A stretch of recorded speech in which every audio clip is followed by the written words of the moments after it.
Welcome to the Empress Hour. I am your beloved Empress, Empress Alicia.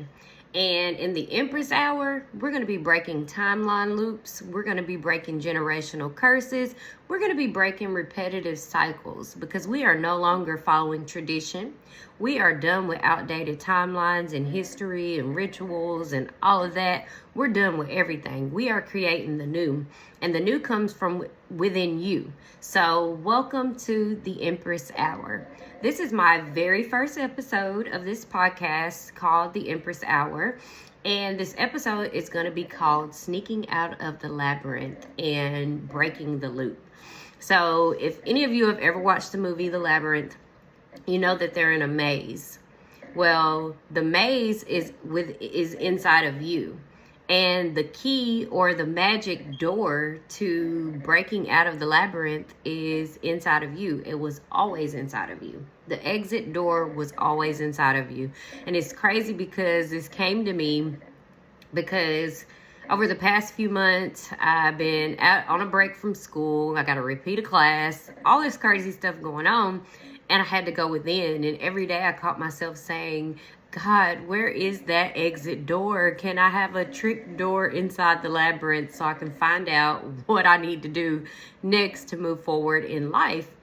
And that trick door is inside of you. And I always knew this. I don't know why I'm acting like I didn't know, but we get that way sometimes. Sometimes when it gets so chaotic or you don't know what to do next, that you start looking for these magical, mythical things to happen. And yeah, that's good to think optimistically and magically, but like we got to deal with what the fuck is really going on, what is really at hand right here. And it starts from within. And I know we all hear this and we all know this, but just hear me out. So again, welcome to the Labyrinth Hour, because today we are going to be sneaking out of the fucking labyrinth, and it's inside. When you're in a maze and you're stuck, the creator of the maze wants you to be constantly looking for that outdoor, constantly looking for the next turn, constantly looking for a way out, when the main thing you should be doing is going within. Just going within. So this episode is going to mark the end of inherited cycles, the beginning of your new author timeline, and the activation and new elevation timeline that others may not opt into.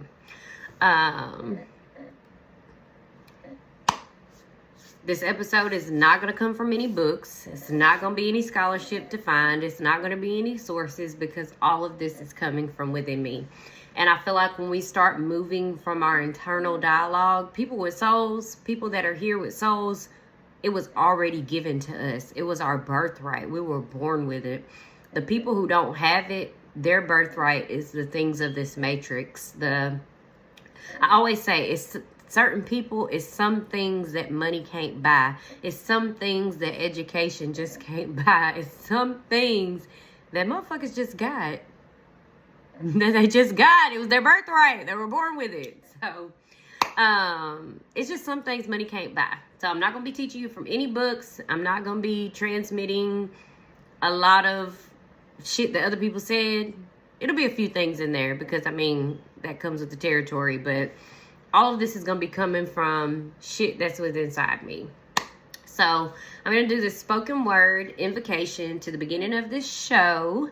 Hope I'm not talking too fast. I'm trying to relax and be in the present moment. But the more you start following me and watching my podcast, you're going to just have to get on the algorithm of my fast talking.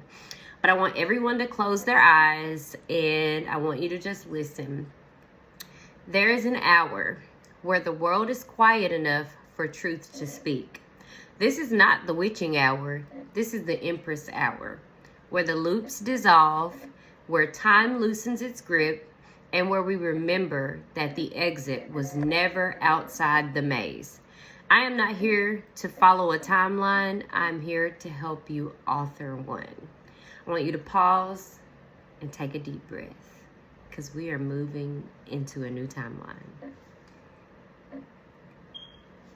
Okay, the time loop you're naming. We're going to explain today that most people are born into cultural calendars, religious holidays, capitalist cycles, trauma anniversaries, ancestral survival rituals. And it's crazy because last night I was watching the show The Dinosaurs. And I remember watching that as a little kid, and I think it came out in 91, so I was like 4 or 5 while I was watching this show. I don't know. And then it started making me think, for one, we hinder our kids so much. Back then, my mama was turning that on and letting me watch it, and they're talking about real life, real family scenarios. And I feel like that's why I was able to grow up and understand adult life better than the kids of this generation now. But I'm saying all this to say, oh, my light's dying on me. I'm saying all this to say that in this show, they were showing how we live as humans, but as dinosaurs. And the humans were the animals that they're observing and the shit they're watching on TV and observing and watching behaviors. But the show was so freaking profound. I'm on like episode 4, and it's bringing back stuff, but it's breaking down everything that we deal with in these repetitive time loops. And it was like, they had something called the hurling, which is a hurling ceremony that was created by this elder billions of years ago. And the elder was like, when your elder in your family becomes 72, they're no good, so you're going to dump them in a pit of tar.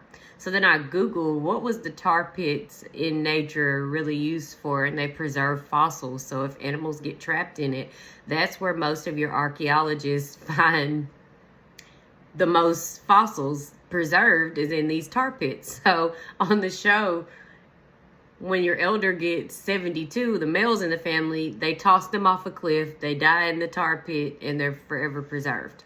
Well, somebody in history was like, well, what about the mother-in-laws? So now it becomes this tradition that the son-in-law gets to throw the mother-in-law, who's given him all this hell his whole freaking time being married. Now he finally gets to be relieved and hurl her off of the cliff, and she dies. And when I say this lady was giving him hell, so the son, being the consciously aware kid in the family, it seems like he's the one on every episode challenging societal norms, traditions. He's like, why do we got to throw her away? Like, I love grandma. Grandma's cool as hell. Why do we got to throw her away? And he challenged it, and they moved forward. And then another example was, on the show, it was a howling ceremony where they got to howl at the moon, the male dinosaurs, and he was really scared. And his dad believed all these centuries that if you don't howl at this time, the world's going to come to an end. So the son challenged it. He didn't fucking howl. So they all went home. They put blankets over their head, turned off the lights, had flashlights, was scared that the world was going to come to an end. Woke up the next morning and the world did not come to an end. So he changed the narrative. He did end up howling and just understanding his dad's belief on tradition, because it did cause a lot of bickering and arguing, because everybody's challenge system, and this is just coming to me now, when we start changing these traditions and these systems, it's going to be a lot of bickering. It's going to be a lot of energies that start turning against each other. And they use like a Bible verse that was like, within these times when somebody doesn't howl at the moon, that all of humanity, daughters and fathers and mother, everybody's and friends are gonna start being against each other. And it's the same thing it says in one of the Bible verses in the Bible. Don't get me to quote it directly, but I know it's in there. I've heard it 1,000 times. But it was just funny because I just saw on my note list ancestral survival rituals, and that's what we're doing. And then I was watching this other show, and this guy, Asir Duke of Tears, was just talking about how all these rituals and these secret societies and stuff are just putting themselves in our bloodlines by us following these traditions and rituals for power. We're just playing with ghosts and all this crazy stuff. So again, I'm telling you all this because I like to talk. I like to go on tangents. And we're just talking about right now cycles. So another thing that I have observed is um, traditions and holidays. Every time you feel like you're getting your life together, it's another fucking holiday. So you're like, what the fuck? I gotta buy clothes for this. I gotta show up here. I gotta bring a dish. I gotta buy some drinks and silverware and drive 2 hours to the family home front. Like, every month it's a tradition. It's a birthday. It's a cause for you to have to get out and do something. But when you're more consciously aware and you appreciate your time and you live in the present moment, sometimes you just want to chill. Sometimes you just want to relax. Sometimes you just want to take a deep breath from being in the matrix.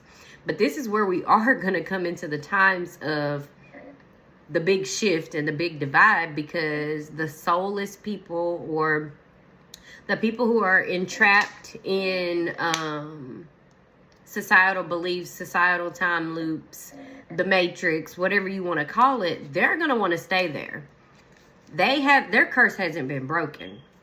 And you'll see that you already know who's going to turn on you. We already know that shit. You already know as soon as you don't show up at the family function, who's going to be mad at you. You already know as soon as you don't show up at a birthday party, who's going to fucking block you? Or who's going to be like, I don't fuck with her no more. I don't fuck with him no more. They don't show up for me. Like, ain't y'all sick of this shit? Ain't y'all sick and tired of keeping up with people, making other people happy? It's time to make yourself happy.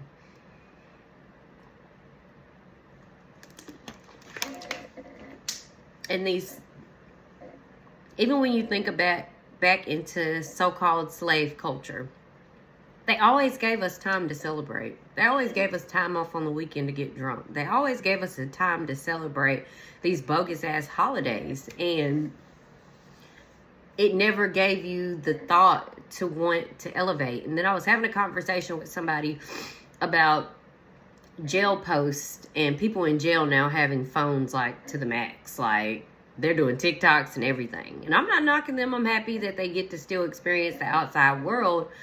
But I'm just going to be real with y'all. Anybody who's real and understands, or anybody that's ever been to jail, and yes, I've been to jail before in my past, but you'll know that some of the most intelligent, smartest people are in prison, locked away. Most of the criminals are they have some dumb criminals, but a lot of people are getting away with a lot of stuff, rebelling and bucking the system because they're smart as fuck. They may not be book smart, but they're street smart. But if you notice that most of the warriors and people who, with the right rehabilitation, could really be some powerful people in this world, now they're making sure. Used to be when men go to jail, that was like their set out time. A man's going to come back rehabilitated. The certain ones, chosen ones, they're going to come back rehabilitated with their mind together. Now, people is paying people bills from jail. They selling drugs in jail. They're doing drugs in jail. They're getting phones in jail. They are living their best life intoxicated in jail. So now you have people that were wrongly committed and wrongly convicted that are not even trying to fight to get out. They're not even trying to study and clear their mind. They're in jail just like, fuck it, this is my reality. I'm fucked up. I'm going to stay here. And that's another trick of this time loop and paradigm system. They know that people are waking up. And it used to be people that went to prison find religion or find some type of discipline system, and then they wake the fuck up, like, and they get the fuck out of there, and they literally break the prison in the mind. Now they have everybody imprisoned in their mind. They don't even have to put people in jail anymore. They're making weed legal. They're making shrooms legal. And I can tell you for 100% fact, my first shroom journeys, when it was the shrooms that came out the cow pasture, and it wasn't these grown by hydroponics, and it smelled like armpits and asshole, I had a connection with God. I was telepathically communicating with this universe. Now, if you take shrooms and dive into it, you can still see clear and see things for what they was. But back then, how they talk about hallucinating, you just get high on these modern day shrooms. Back then, I could still function, but like the weed would just open up like a newborn baby as I'm trying to break it down. The trees are communicating with me. The sky is talking to me. The moon's talking to me. The sun's talking to me. I saw myself as an egg inside my mama as an egg inside her mama into the beginning of time. Like, you don't have those same type of revelations. And if you're having a shroom experience and you're just getting fucked up, that's what they want you to do, is just get fucked up. All these places legalizing weed now, that is not the higher consciousness plan anymore. It's been infiltrated. Anytime it becomes legal, they have already, years in the process, infiltrated it. I was like a weed advocate. I loved weed. And then I started working like 7 years ago in Colorado. I didn't even smoke that much while I was there. Like, I started to notice, like, this dispensary weed, something's weird. So then I started not smoking as much and just trying to smoke homegrown. Then I moved to Hawaii for a year. And they had all these medical cards and things you could do down there. And it still wasn't right. Even when I got the seeds and grew my own plants, it's just something different about the weed. And then, like, when you go to, like, out of the country and you just get the weed off the streets and it's just homegrown backyard boogie, that's the old school get the munchies, laugh your ass off type of vibe. Like, that shit don't happen anymore, and it's really, really weird. So I just want y'all to be careful with that too. Like, we are breaking repetitive cycles. For me not to be smoking and some of the people in my life not to be smoking anymore, you know something is going on. But I'm going on a tangent about psychedelics and spiritual herbs, and that's not what we're here for. We closing loops. Okay. But back to what I was saying. We're born into cultural calendars, religious holidays, capitalist cycles, trauma anniversaries, and ancestral survival rituals. And they call this shit life, but it's actually a closed loop. So a labyrinth only traps you if you believe that there's only one path. The labyrinth only traps you if you believe that there's only one path. So if you like get on Google, and let me see what it looks like before I tell you how to get on Google.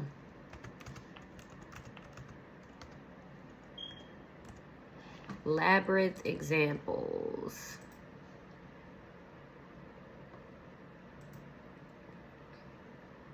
Okay, so a labyrinth, if you Google a labyrinth example, it's going to show you a maze.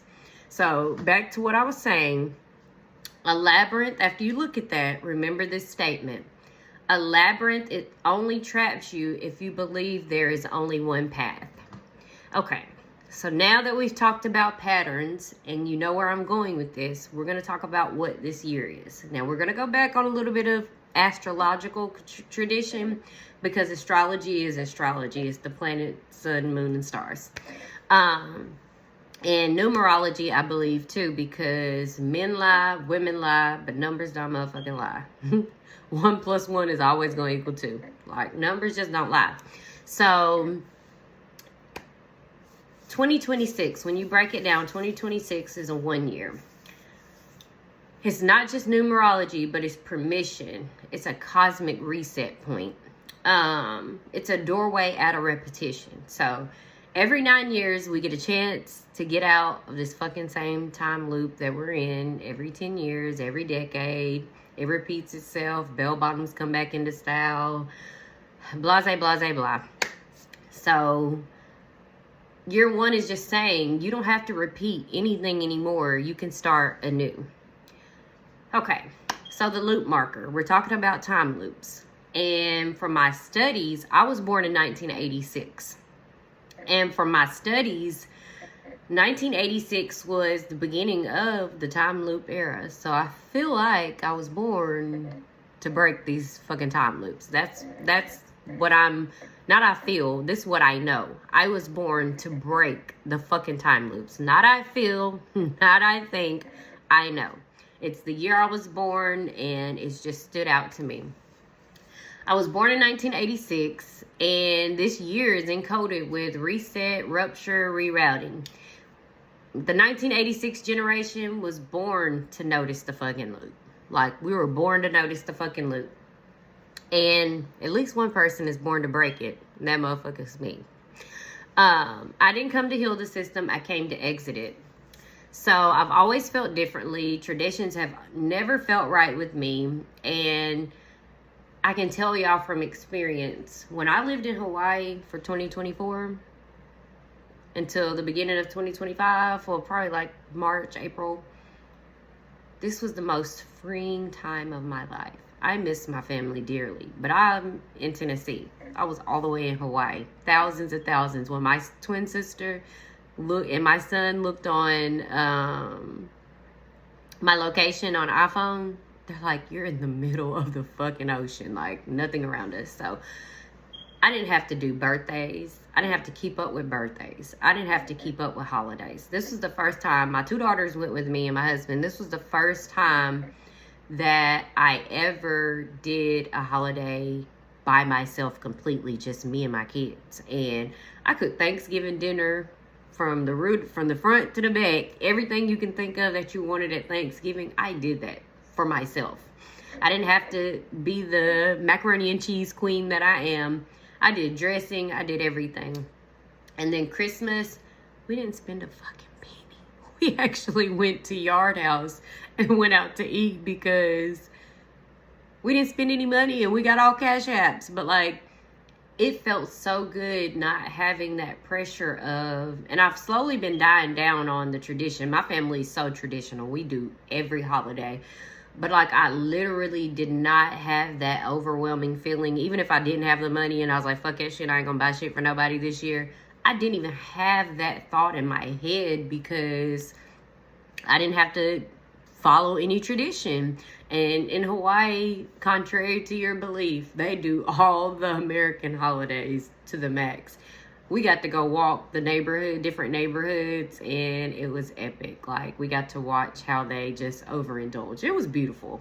I love the Hawaiian Asian culture there, and I love how they treated Black people from America. They treated us really, really nice, respectably. Didn't have to watch out for the police, none of that. But anyways, that was the most freeing year and freeing time that I had. And it was like, I came back. I went to my sister and friends' graduations because I took a year off of nursing school, and it made me want to come back and finish nursing school. That motivated me, inspired me. When I got back, I'm stuck in this time loop. I'm stuck trying to find a job. I'm stuck trying to pay high-ass bills. And I had a job when I was in Hawaii, but I had manifested my job paying for my housing and all this stuff. So it was just like so stress-free. But I just know that when you let go of these traditions, your life goes so much fuller. So this was like my divine confirmation of what I've always thought but never had the balls to do. I always felt like I had to get mad at somebody. My lights just went off. I had to get mad at somebody in order to not come to the holiday functions. But I no longer feel that I need to do that. So I just wanted to share that experience, that was the most freeing time of my life, not keeping up with the holidays. And whether my kids realize it or not, they missed everybody. The cash apps was full, and we actually put up a Christmas tree, and I never put up a fucking Christmas tree in Hawaii, and it was great. So it just gave me more time to think about my family. Sometimes we're so caught up in family, we don't focus on the one inside of our house. Okay. Rituals always feel hollow to me unless I do them myself. I have studied metaphysics, occult rituals. I've studied every religion, and I swear God just brings it into my universe every time I want to learn a religion, whether it's voodoo, whether it's Palo Mayombe, you name it, Buddhism. I have studied it to the max. Not studied it to practice it or get absorbed and become it, but I do like to know what's out there. I'm obsessed with magic and energy and what's really out here. And then just knowing is good to know. Like, knowledge is power. So, but one thing I've noticed is that when I do put my energy into stuff, no matter what the religion is, as long as I believe that shit works. So where is the power? Me or the religious systems? So, and then it was a show that I watched called American Gods. And at the beginning of the show, it says, who is first? The gods or the people that believed in them. The people that believed in them, because the gods won't exist if you don't believe in them. And I'm not talking about the end-all be-all God. I'm talking about the gods, like energies. It's always a blueprint, energetic blueprint in somebody. Some people, like I said, I always say this, some people are just born with that shit. You can't buy it. And that's what I'm talking to as far as the gods. And then just in religions, the gods that they name and people put their energy into. And I've always sensed that there was another way to live. So getting to, because we're at 25 minutes of the Empress Hour, sneaking out of the labyrinth. And if you go back to Google, I showed you what a labyrinth is. It's a maze. So we're going to be sneaking out of the labyrinth. How do I say this? In a labyrinth, like I was saying, the exit door is inside of you. The labyrinth is in your mind. So this is something you don't fight your way out of. It's something you don't scream your way out of. It's something you don't cry your way out of. You just slip out of it. And honestly, it's coming to me right now. I feel like it's more of an energetic frequency timeline type of deal that we slip out quietly by withdrawing our belief that we need an exit door or a trick door or a scheme or a scam to get up out of this shit. Like, no, it's inside of you. But I do want to point out that breaking loops are not, when we break these loops in these systems and break out of this labyrinth, we're not going to do it by protest. We're not going to do it by arguments, and we're not going to do it by convincing family. We're just going to bow out politely. Bow out politely. We're going to redirect our energy. We're going to have conscious, we're going to be conscious that everybody's not going to agree with how you flow. But we're going to be conscious of the non-participation, and we're going to create parallel systems. Those that vibrate into your frequency are probably going to be a part of this next chapter in your life, this new timeline. And those that don't, they're going to continue the same repetitive timelines at their own. And nothing's wrong with that. To each his own. But we're gonna dive out of that without protesting and arguing and causing a scene. We're just going to slide into another timeline. Okay, so I want to focus on the traditions. We're going to focus on our sovereignty of time, like being in control of what we want to do, not what society tells us to do, not what Instagram is saying, hey, it's such and such birthday. Like, I had to get off social media because I'm tired of keeping up with people's birthdays. Every time I click on there, it's 25 people's birthdays. And I've been on social media since like 2008. So what does that tell you? Traditions are energy containers. And what I mean by that is that just like the gods in religions and people go and pray and bow down to these certain gods in these religions, you're putting energy in it. When you go Black Friday and you buy up all the TVs, or when it's a birthday and you buy all this stuff, or it's Valentine's Day and you buy everything that's in the Valentine's section for your loved ones, we're putting energy into something that somebody else created. Not what we created, not what we thought of. And we are natural born creators. We are putting energy into someone else's container. That's why after the holidays you feel drained, you feel like, why did I participate? Or if you don't have enough, people make you feel bad. But it's like a collective spell. It's like people just be in a rampage. On Valentine's Day and the day before, you see thousands of people just rushing. And it's like, if somebody really loves you, I don't think it's going to take a bouquet of flowers. Like, even if the scum of the earth gets you all the bouquet of flowers, you still know that they're the scum of the earth and they don't really appreciate you and love you the way you should be loved. So just saying all this to give examples on how holidays are energy containers, or where you go take out loans and spend your last money and, rent's due a few days later on Christmas, or you take a big trip at New Year's to start your new year off right, but you're putting energy. And if we followed into the systems of like the seasons, we wouldn't even do that until spring. We would put all our energy into our sprouting fruits, our sprouting seeds, into the future. So whatever, keep in mind, whatever you are consistently gathered around or giving energy to, you're feeding that. So what we're gonna do is talk about being the author of your time.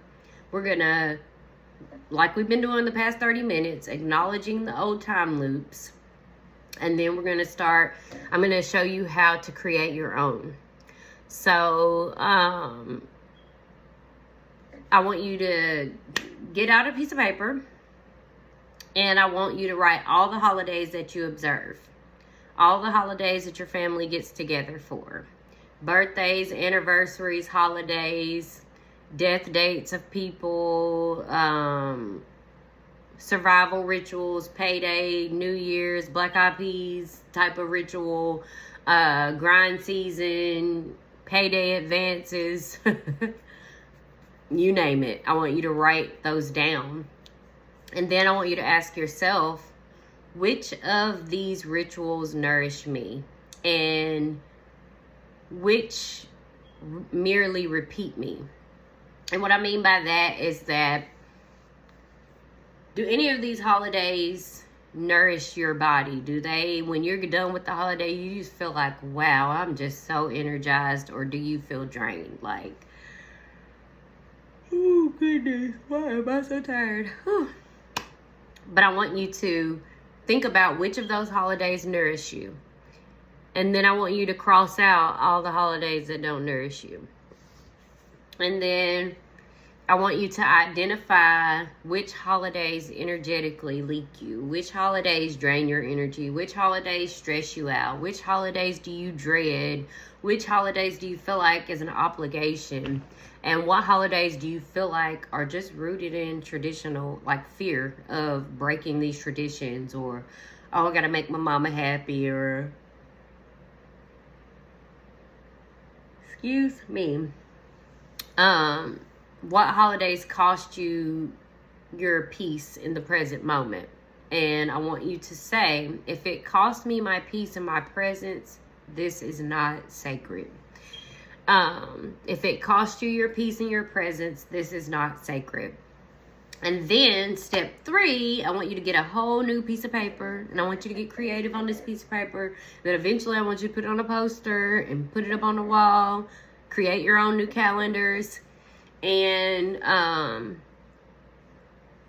want you to design your new holy days, new personal days, whatever you want to call it. I don't want to give you a title for it because everybody has their own title.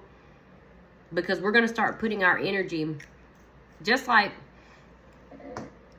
you know, if you've ever been religious, no matter what your religion is, sometimes Jesus, the energy of Jesus does come through. Sometimes the energy of Buddha does come through because you prayed so much and you put so much of your hard-earned energy into it that it does give you a little bit back. Because we're in a dual reality karmic universe where what you put out, you do get in return, good or bad. So I want you to create your new days. I don't care if you do it right now or tomorrow, but just think on it a little bit and get it from your internal self. And I want you to create a name. Instead of holidays, you're going to call it my personal days, or my love days, or whatever your family's name. Like you could put the Empress days. We could do that.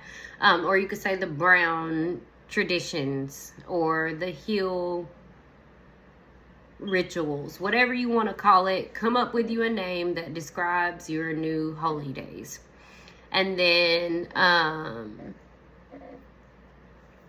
you're going to make a day where you create these days, and then you're going to do a creation day, a rest day that's not aligned with the weekends, an elevation anniversary, the day you chose yourself, example, a womb day, a vision day where you're silence, fasting, dreaming.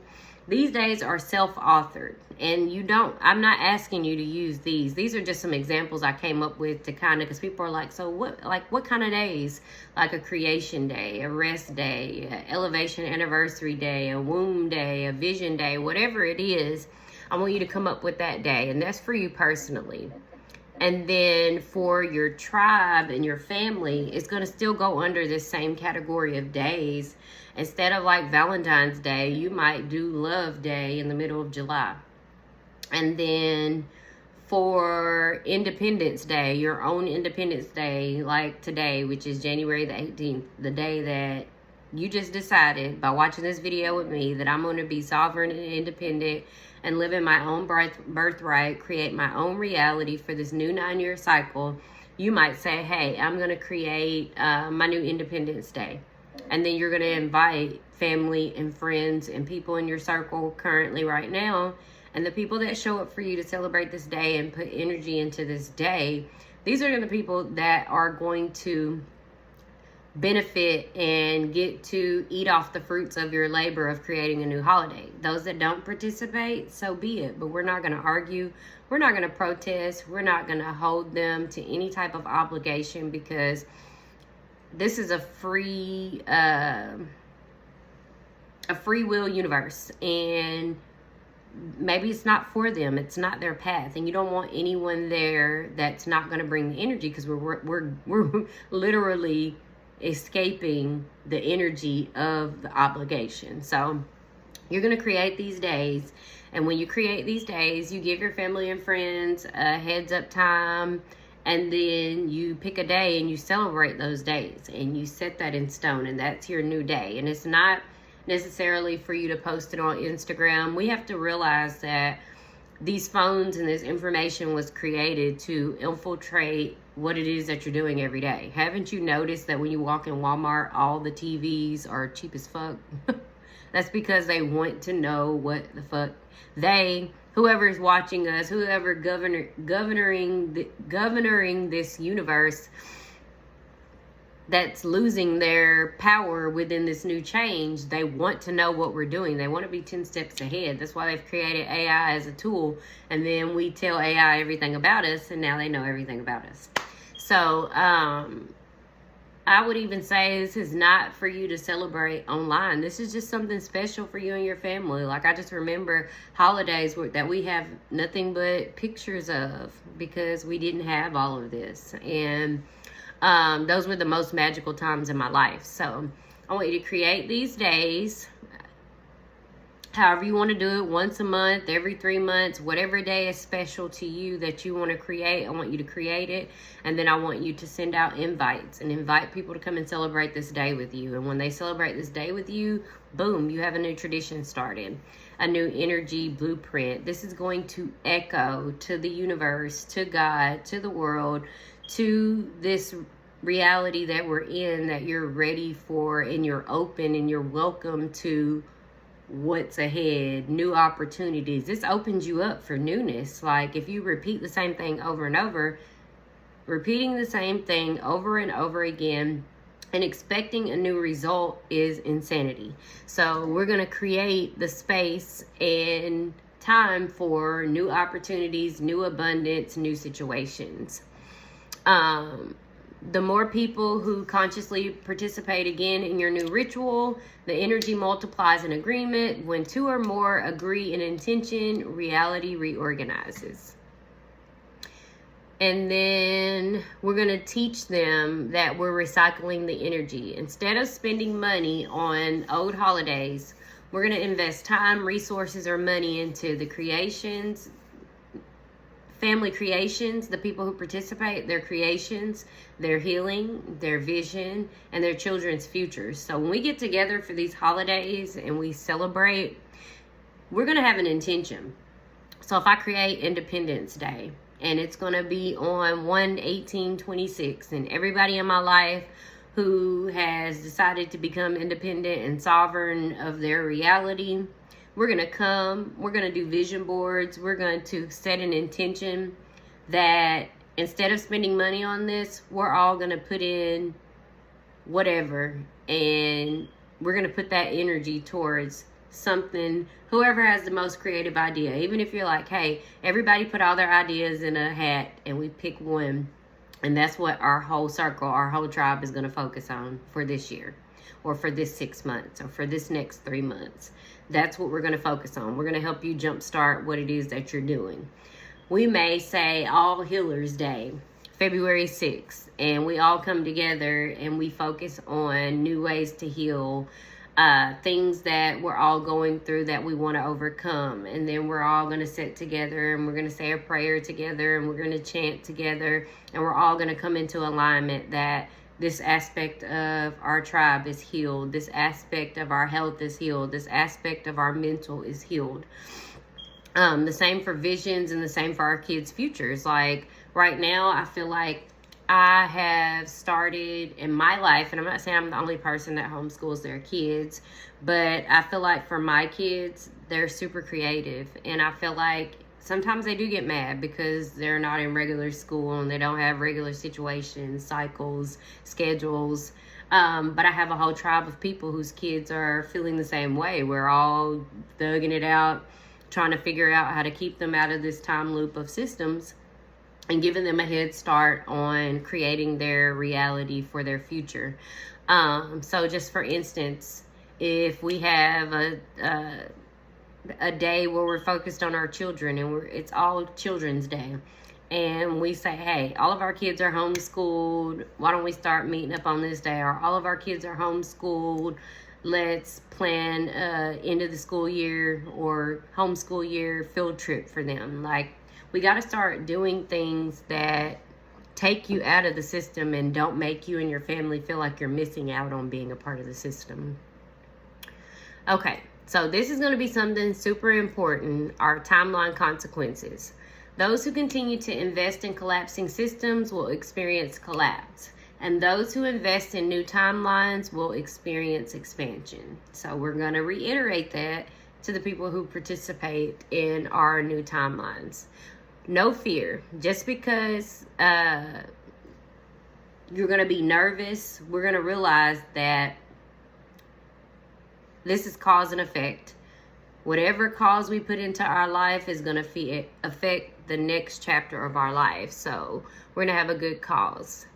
But I'm at 42 minutes. I don't think I'm going to make it for a full hour for this first episode, but this is still considered the Empress Hour. So if you want to take the next 20 minutes and just finish jotting down your new holidays or whatever you want to choose to call them, your holy days, whatever you want to call them, jot those down and then start planning for your new reality for 2026. And we're going to decree this together. I want you to close your eyes and just hear me out. And then you can rewind this and you can make it a mantra or whatever you choose. But we're going to agree on this. I withdraw my energy from inherited cycles. I withdraw my energy from inherited cycles that do not know my name. I author my timeline. I sanctify my days. I gather my people, and from this hour forward, I no longer walk the maze. I build worlds. And again, I want you to take a deep breath.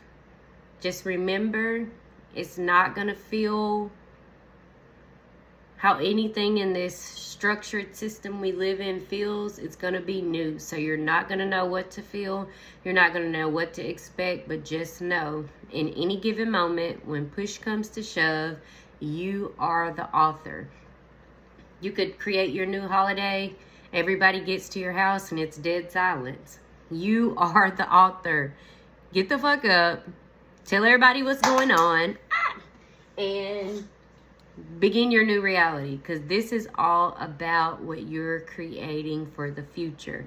Be the life that you want to live. And then one of my great friends says, choose the life you want to live, and then just go fucking live that shit.